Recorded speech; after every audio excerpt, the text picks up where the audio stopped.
क्या समझते हैं? ये कभी कभी बदल देता है कि विकृत गंधिता को कैसे बचाया जा सकता है, या विकृत गंधिता होने से किस प्रकार हम खाद्य पदार्थ को बचा। विकृत गंधिता का तो पहले समझ के कारण क्या, मतलब क्यों होता है। जब भोजन को खुला में छोड़ दें तो वायु से अभिक्रिया करके अर्थात ऑक्सीजन से अभिक्रिया करके अपने रंग में, अपने स्वाद में, ठीक है, अपनी गुणवत्ता में क्या करता है, कमी ले आता है, जिसे हम विकृत गंधिता के नाम से जानते हैं। तो क्लियर। अब सवाल उठता है कि विकृत गंधिता से हम खाद्य पदार्थ को कैसे बचा सकते हैं, या विकृत गंधिता जो है उससे खाद्य पदार्थ को कैसे रोका जाता है या रोका जा सकता है। तो उसमें है कि पदार्थ को विकृत गंधित होने से यानी खराब होने से, समझे, या बेकार होने से बचाया जा सकता है या कम भी किया जा सकता है। यानी इसकी दर को, यानी विकृत गंधिता की दर को हम क्या कर सकते हैं, कम कर सकते हैं। यानी ये फैसिलिटी है, ये उपाय है कि हम खाद्य पदार्थ को विकृत गंधित होने से या तो बचा सकते हैं या उसकी दर को कम कर सकते हैं। उसके लिए कई प्रकार की विधियां हैं जो इस प्रकार हैं। पहला, वसा एवं तेलीय खाद्य पदार्थ, यानी वैसे खाद्य पदार्थ जिसमें वसा या तेलीय पदार्थ मिला हुआ होता है, तो वसा एवं तेलीय खाद्य पदार्थ में एंटीऑक्सीडेंट क्या मिला करके, एंटीऑक्सीडेंट डालने से इसे विकृत गंधित होने से क्या किया जा सकता है, बचाया जा सकता है। यानी एंटीऑक्सीडेंट खाद्य पदार्थ में मिला दिया जाए तो खाद्य पदार्थ के विकृत गंधित होने से बचाया जा सकता है। यानी खाद्य पदार्थ को लंबे समय तक नहीं, बहुत लंबे समय तक नहीं, लेकिन कुछ हद तक, कुछ समय तक हम खाद्य पदार्थ को विकृत गंधित होने से बचाना चाहते हैं, तो उसमें हम क्या कर सकते हैं, एंटीऑक्सीडेंट मिला सकते हैं। क्लियर है। दूसरा उपाय क्या कर सकते हैं, खाद्य पदार्थ के पैकिंग, यानी जब उसको हम पैक कर रहे होते हैं, खाद्य पदार्थ को हम पैक करते हैं रैपर लगा करके या पॉलिथीन में, तो उस वक्त क्या करना चाहिए, खाद्य पदार्थों के पैकिंग के समय बर्तन में ऑक्सीजन गैस को क्या कीजिए, हटा दीजिए, क्योंकि खाद्य पदार्थ किससे अभिक्रिया करेगा, ऑक्सीजन से, क्योंकि सक्रिय गैस है तो ऑक्सीजन से क्या करेगा, वो अभिक्रिया करेगा। तो खाद्य पदार्थ के पैकिंग के समय हमको क्या ध्यान रखना है कि बर्तन में जो ऑक्सीजन होगा उस ऑक्सीजन को क्या कीजिए, ऑक्सीजन गैस को हटा दीजिए और उसकी जगह पर क्या रखिए, नाइट्रोजन गैस। ये अक्रिय गैस है। कौन सी गैस है, अक्रिय गैस है। तो ऑक्सीजन को हटा करके नाइट्रोजन गैस से क्या कर सकते हैं, उसको भर सकते हैं।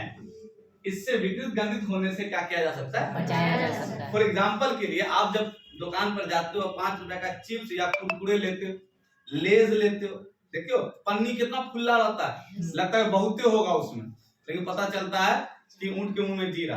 उसको खोलोगे तो पता चलेगा 4 गो 5 गो आलू का चिप्स रहता है, और उसका मिनिमम दाम प्राइस कितना, 5 रुपए, मिनिमम प्राइस 5 रुपया।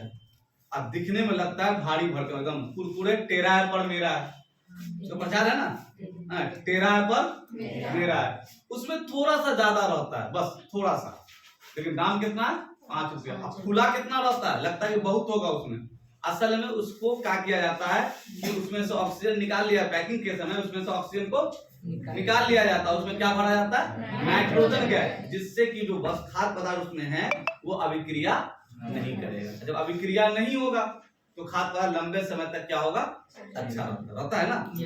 अगर उसी पन्नी में धोखे से चुपके से जाओ दुकान में, करना नहीं, बताने के लिए बता रहे हैं, सिर्फ समझाने के लिए, ऐसा नहीं किसी दुकान में कर लोगे तो पता चला कि पकड़ लिया ना, यही सुई चुबा देता पन्नी में, तो अगले दिन आपको भी चुबा देगा। तो अगर थोड़ा सा छेद कर दें तो उसमें का नाइट्रोजन गैस क्या होता है, बाहर निकल जाता है। अब बाहर की जो मतलब वायु मिला हुआ है, जो चारों तरफ वायु है ना, उसमें का ऑक्सीजन उसमें चला जाएगा, अब वो जाके खाद्य पदार्थ उससे क्या करेगा, फिर अभिक्रिया करेगा, तो देखो मसुआ जाता है, या तो मसुआ जाएगा या तो नरम हो जाएगा, या पहले जैसा उसमें जो स्वाद होगा वो स्वाद आपको नहीं मिलेगा। इसका मतलब है कि वस्तु की जो हम पैकिंग करें तो उस पैकिंग के समय उसके ऑक्सीजन को निकाल, ऑक्सीजन गैस को निकाल करके उसमें हम क्या करें, नाइट्रोजन गैस भर दें, तो हम वस्तु के विद्युत गंधित होने से क्या कर सकते हैं, बचा सकते हैं। क्लियर है, इसमें कोई दिक्कत नहीं। अगला पॉइंट है उपचयन की दर को। उपचयन बता चुके हैं पिछले वाले क्लास में। तो उपचयन क्या है, जिसमें ऑक्सीजन क्या होता है, वृद्धि होता है, और हाइड्रोजन की क्या होती है, ह्रास होती है, कमी होती है, या दोनों सम्मिलित रूप से होता है। तो उपचयन की दर को कम करने के लिए वायु मुक्त बर्तन, वायु मुक्त यानी ऐसा बर्तन जिसमें वायु ना हो, तो उपचयन की दर को कम करने के लिए वायु मुक्त बर्तन में खाद्य पदार्थों को रखने से, यानी ऐसा बर्तन जिसमें वायु ना हो, उस बर्तन में खाद्य पदार्थ को रखने से हम विकृत गंधित होने की दर को क्या कर सकते हैं, कम कर सकते हैं। या ऐसा बर्तन जो वायु मुक्त है, जिसमें ऑक्सीजन है ही नहीं, तो ऐसे बर्तन में अगर बस खाद्य पदार्थ को या खाद्य वस्तु को रखते हैं तो उस वस्तु को लंबे समय तक सुरक्षित रखा जा सकता है, अर्थात विकृत गंधित होने से बचा सकते हैं या उसकी दर को कम कर सकते हैं। यह क्लियर? किसी को दिक्कत? किसी को? चौथा, खाद्य पदार्थों को विकृत गंधिता से बचाने के लिए उष्मा एवं प्रकाश से क्या किया जाता है, दूर रखा जाता है। कभी कभी आप होम्योपैथी की दवा लीजिएगा, ठीक है, तो देखिए या कोई भी दवा लेते हैं तो उसमें देखिए लिखा रहेगा, बचाने वाले उपाय में लिखा रहेगा कि डायरेक्टली प्रकाश से उसको क्या कीजिए, दूर रखिए, या ठंडे वाले इलाके में रखिए, या ठंडे वाली जगह पर रखिए। कभी लिखा रहेगा 25 डिग्री सेल्सियस ताप पर उसको क्या कर सकते हैं, रख सकते हैं, यानी इससे ऊपर और इससे नीचे के ताप पर दवा में उसकी जो गुणवत्ता है उसमें क्या आ सकती है, कमी आ सकती है। और होम्योपैथी दवा को तो डायरेक्टली न धूप में न डायरेक्टली ठंडा में, उसको नॉर्मल टेम्परेचर में क्या करते हैं, रखते हैं। बल्कि उस दवा होम्योपैथी की दवा को तो दूसरी आयुर्वेदिक या अंग्रेजी दवा के साथ भी नहीं रखना चाहिए। क्यों? क्योंकि उसकी गुणवत्ता में, क्वालिटी में क्या हो सकती है, कमी आ सकती है। तो उसी तरह खाद्य पदार्थों को भी विकृत गंधिता से बचाने के लिए उष्मा एवं प्रकाश से क्या करना चाहिए, दूर रखना चाहिए, जिससे कि आपके खाद्य पदार्थ लंबे समय तक अच्छा रह सके, अर्थात विकृत गंधिता से बच सके। क्लियर है? Yes sir. उसके बाद है पांचवा, खाद्य पदार्थों को विकृत गंधिता से बचाने के लिए एवं उसकी दर को कम करने के लिए, या तो खाद्य पदार्थ को विकृत गंधिता से सीधा सीधी बचाइए, या अगर एकदम नहीं बचा सकते हैं तो उसके विकृत गंधित होने की जो दर है उसको कम कीजिए।